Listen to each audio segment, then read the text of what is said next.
तर नमस्कार मंडळी, मी पीयू तुमचा परत एकदा आपल्या मालवणी पोर या यूट्यूब चॅनलवर स्वागत करतोय. कडक असे कपडे घालून निघालेले तो देवगडात. ह्याचा कारण दुसरा कायच नाही होता. आज दहीहंडी असल्या कारणाने देवगडात दहीहंडीची स्पर्धा होते आणि मी आणि भाईन असं ठरवलं की आपण दोघा भावानी मिळून थै जाऊचा. त्याच्यामुळे चांगल्या कामाकामी वेळ वाईच पण न दवडता लवकरात लवकर येऊन पोहोचला जय स्पर्धा होती थंय. आणि आजचोच ह्यो एक असो दिवस असा की माणूस की नात्यान प्रत्येकला आपल्या खांद्यावर घेऊन वर ढकलीत असता. नाहीतर रोजचा काम त्याचा खाईना तरी टिंगल टवाळे करून त्याका खाली वळूचाच असता. असे तुमच्यात नाही तर माझ्या आयुष्यात पण मॉब जाणं असत. त्यांच्यावर लक्ष द्यायचं नाही कारण त्यांका ताच काम देवान वाटून दिलेला असा. कसं ह्यानी एकदम थर लावल्याने ह्याच्या गोविंदान एकदम कडक अशी सॅल्यूट पण देऊन टाकलाय. जो पूर्ण व्हिडिओ आपल्या मालवणी पोर युट्यूब चॅनल वर इलेलो असा. त्यामुळे वाईच पण वेळ न दवडता लवकरात लवकर जाऊन तो पण बघा. त्याच्यात ह्या नारी शक्तीने आपली पण ताकद दाखवल्यान. काय थर लावीना पण लावून दाखवल्यान. आणि त्याच्यात असा पण झाला की दहीहंडी पण थोडीशी कोसळली.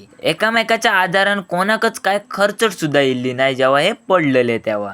तर खरी एकजुटीची ताकद असा. त्यानंतर ही मांजरेकर नाक्यावरची दहीहंडी भटवाडी गोविंदा पथकान मस्तपैकी अशी कडक अशी सलामी देऊन फोडून टाकलाय. आणि ह्याच्यातला जो गोविंदा होतो ना तो एकदम डेंजरच होतो. कारण तो न भीता आणि न थरथरता वर चढून दहीहंडी फोडून दाखवत होतो. बघून ते एकदम समाधान वाटा होता.